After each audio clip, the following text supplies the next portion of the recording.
You voted. I pressured myself into doing it, so here's a Valentine's double feature. Be sure to watch my favorite couples in animation for the full context. I'll start with my spicy choices before getting into the real meat and potatoes. Fictional characters whom I love for more than just their looks. Oh, you just love to tease. Specifically, the Harley Quinn show's characterization of her. And though I've given up on the show, it could never make me hate you, Pamela, even if you did some dumb shit in season 4. Ivy was a solo act eco-terrorist, caring about nothing else but a select few friends, and most importantly, her plants. Despite her cool demeanor and reputation, Ivy actually has a lot of insecurities on how she is perceived and seeks the approval of the elusive and suave Catwoman. My poor green goddess has such human flaws, which just adds to her hotness. Her luxurious red hair, gorgeous green complexion, and dry wit.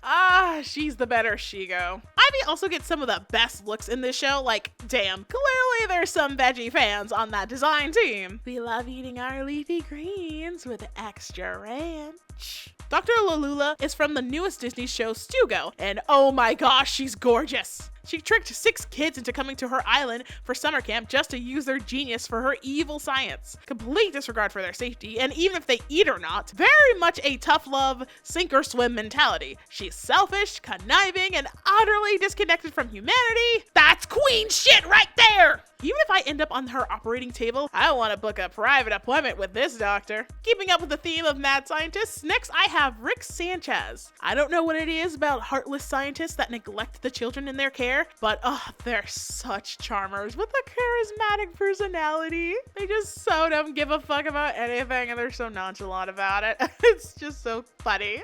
Add points towards Rick for being a smug asshole, but also deeply traumatized. Because despite using his genius to prove how much of a top dog he is, it's all a facade to protect his own feelings and from getting close to anyone else. I'm glad in recent seasons we see more chinks in his emotional armor.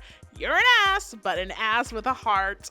No matter how hard you deny it, you're human. You're not a god playing human. You're a human playing God. Wouldn't mind grabbing a few drinks with him, and then immediately getting my stomach pumped. In more ways than one. You know sad boys are your type when you like MCU Loki and Silco from Arcane. What can I say? Conniving twinks that try to outwit their stronger big brothers just hit different. They're maniacs. I think you mean misunderstood, more like misanthropic. Well, whatever they may be, yes, their actions were deplorable and so much blood is on their hands, but also, what? Really? Have you seen these cheekbones?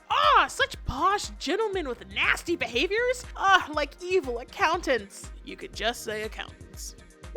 Now for more questionable crushes that you'll find on a woman's Hear Me Out post. And I say woman or AFAB specifically because, let's be real here, fellas, all your Hear Me Outs is just a conventionally attractive woman or a woman with a large rack or a very femme-presenting boy, or at worst, oh my gosh, it's a monster, she's so hot. It's literally just a femme body with wings and even barely some talents. Up your games, gentlemen, you gotta match our freak.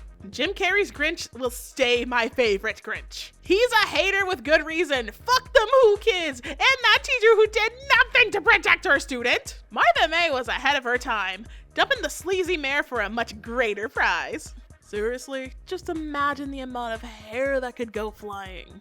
I am. Venom has a slithering monster tongue. That's it. Giant alien monsters go brrr.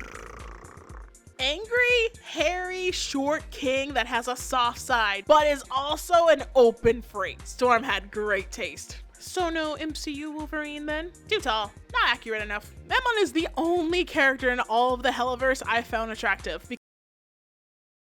Because sticks and bimbo body types can only get you so far. Such a greedy bastard that I know will steal from me, but joke's on him. I'm putting all his assets into a private account. I just want to squeeze him. Oh my gosh, he's such a little greedy bastard. Finally, a crush I can get on board with. The Amazing Digital Circus has a great cast that so many people already simp for, but I'm digging on Kane. And just like that, you lost me. He's such a silly, charismatic, overpowered guy. He's such a goofy god of the computer world. Oh my gosh. But that tongue though, I've got an adventure at Wet and Wild for him. all the perks of Loki, but happy and a giant. Oh, remember when we bought that commission of us and him? Yes. And grabbing him by the horns? Yes. And the size difference? Oh yeah, baby. Jujutsu Kaisen offered a lot of hot characters, but I want the gleeful murderer Mahito to... No. Hold up, let her cook. Thank you. Active reverse curse energy, soul bending, no protection, on the bed, on the floor, in the shower, on the kitchen table, against a window, sideways, reverse, on the couch, on the roof, tied up, both legs up, top down, bottom up, one leg up, hands behind back, ankles up. A few inches later. Until a dripping, soppy mess, barely able to stand. And as for what I'd like Mahito to do to me, the kitchen's on fire. For most of these characters, it's either a personality or physical attraction, or just imagining what they could do to me, or what I could do to them.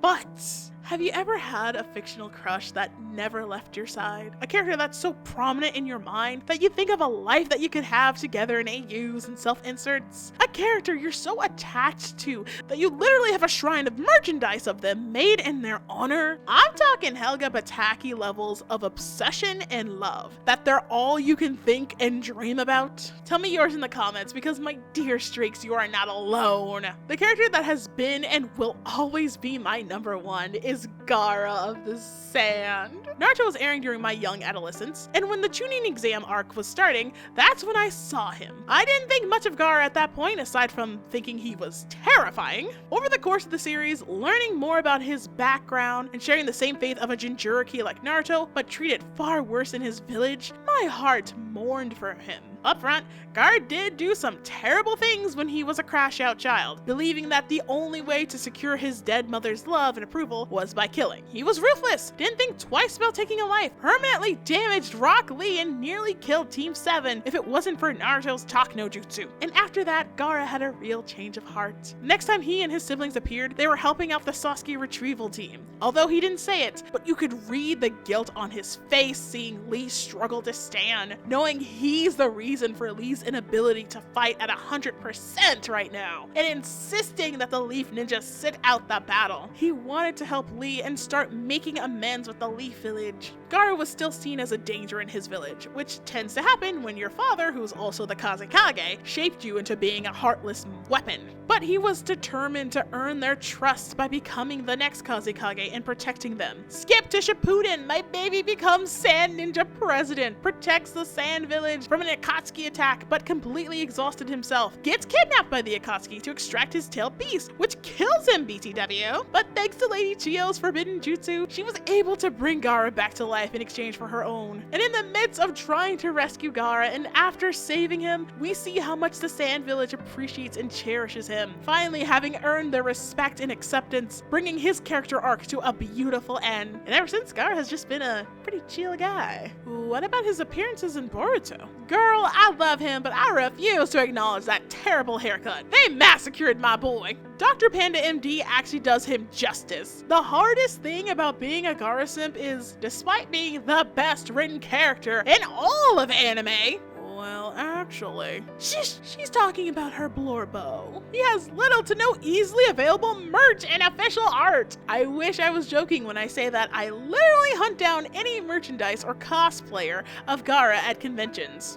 It's that real. I'm that desperate. But speaking of which, I'll be going to Level Up Expo this April in Las Vegas, and I better find some Gaara paraphernalia, so help me. Dear Rule 34 artists, please draw Gaara with more femme-presenting characters so I can have my fantasy. Kudos if you draw them plus size as well. Love a starving Gaara simp. I've been trying to draw more of him with my Pokemon Coordinator OC, mapping out an entire AU of us journeying through the regions and growing old together, as I have 1 in a Million by Hannah Montana playing on loop in the background. Gaara is my childhood Blorbo. I'm so glad that he aged with me so I can properly simp too. Dear Kishimoto, thank you so much for cooking with Gaara's character, and thanks for not making him a woman in your series, because for obvious terrible writing reasons. Dear Liam O'Brien, thank you for giving Gaara an impeccable voice. Apologies in advance for all the Gara merch I will have you sign at any convention I find you at, sir. But rest assured, I will make it rain on you. If I go to a convention and you are there, your booth will be the only booth I am going to. If it's a 3-day convention, I am there.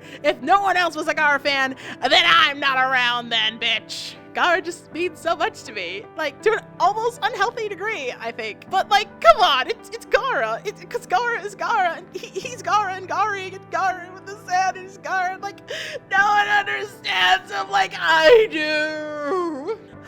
We always did love a childhood friends to lovers. Yeah, when it's done right. And that does it for my fictional crushes. Let me know yours in the comments. You did it! You got both videos done. Oh, I'm so proud of you, dear. Now see, was that so hard? Yes!